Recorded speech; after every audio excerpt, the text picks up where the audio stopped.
Bem-vindo ao podcast Estrangeiros e Peregrinos. A mensagem de hoje será apresentada por Tomás Guidai. Imagino que nas nossas reflexões sobre a primeira carta de Pedro, já tenha sido possível identificar o cenário desafiador que os cristãos estavam vivendo.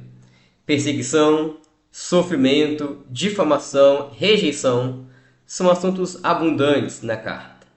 E diante desse cenário, os presbíteros daquelas igrejas teriam bastante trabalho a realizar. Pedro dedica uma sessão especial da carta para eles.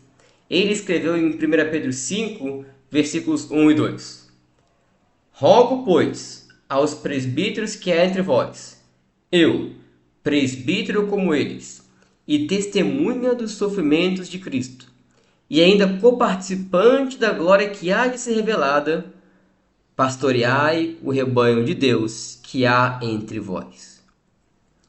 Antes de dar a ordem, Pedro ele se simpatiza com os presbíteros, pois ele também era um. E Pedro diz que, como presbítero, ele estava sofrendo os sofrimentos de Cristo, mas convicto de que participaria da glória do Senhor.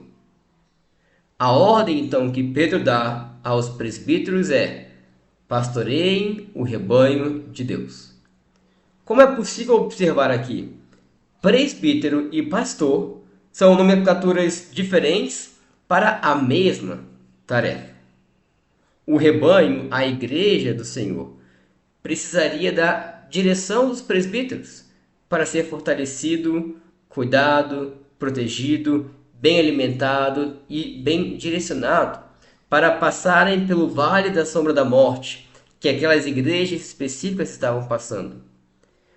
E a responsabilidade de cuidar de cada igreja era dos presbíteros daquela igreja, e não de presbíteros de outras igrejas. Os presbíteros eram responsáveis pelo rebanho que estavam entre eles, não outros rebanhos. E o apóstolo continua a escrever sobre o modo agora com que os presbíteros deveriam pastorear. Versículos 2 e 3.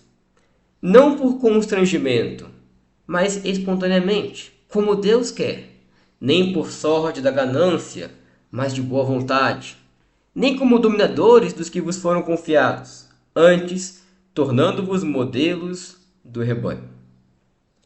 Deus quer que os presbíteros trabalhem com espontaneidade, e não por serem obrigados àquilo. Deus quer que os presbíteros trabalhem com vontade de servir, não visando o lucro, o dinheiro. Os presbíteros não devem agir como donos do rebanho, mas devem influenciar o rebanho pelo seu honesto procedimento.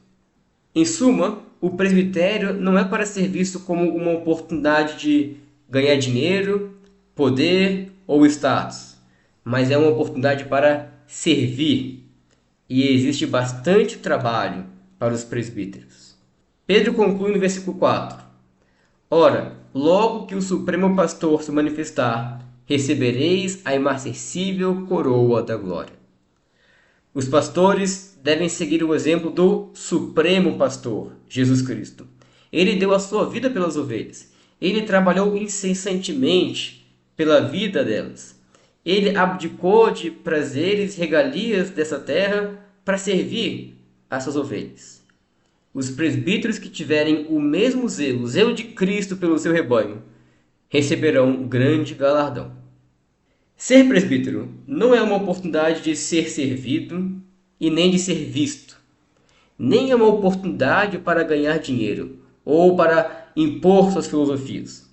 Os presbíteros prestarão conta diante de Deus.